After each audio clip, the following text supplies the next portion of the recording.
For this video, we are just going to outline the process of solving the nth order homogeneous differential equation. So this might be short, and we have videos to support this as well. So let's talk about the steps here, or outline of steps. The first one is verify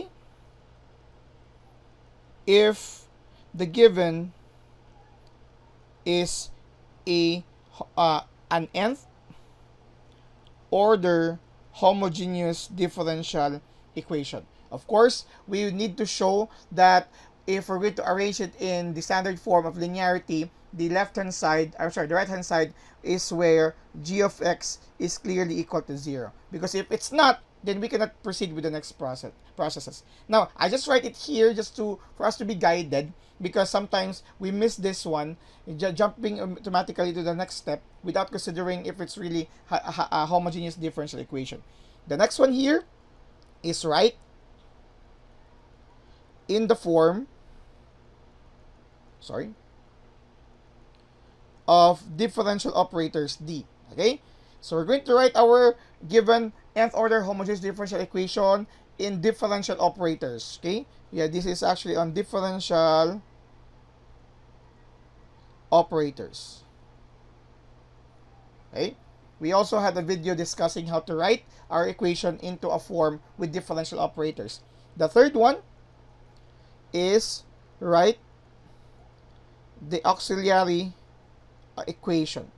The auxiliary equation allows us to use only f of m, and we're going to equate it to 0, and then we're going to solve for m.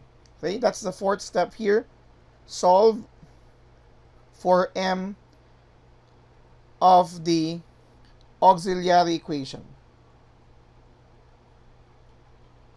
Okay, once we're done solving for m of the auxiliary equation, we are now going to use here the fifth step, and the last step is actually decide the solution.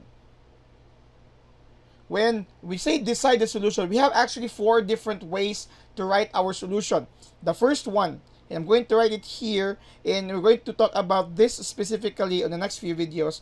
We have a different form of solution when our roots, pertaining on the roots of the auxiliary equation. Okay, if we have here this, if we have distinct and real roots for our m, as we solve for m in the fourth step, we have a different way of writing our solution. If we have also repeated real roots, meaning some roots, all of the roots are real, but some of them have multiplicity of 2 or more than 1. So we also have another way of writing that. The third one is if we have imaginary roots, and yes, it's possible. If our roots are imaginary, we also have a different way of writing our solution.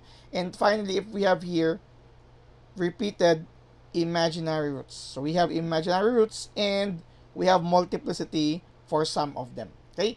And of course, this is also another one, but this has no specific form, but it could combine forms from A to D. What if we have here a combination?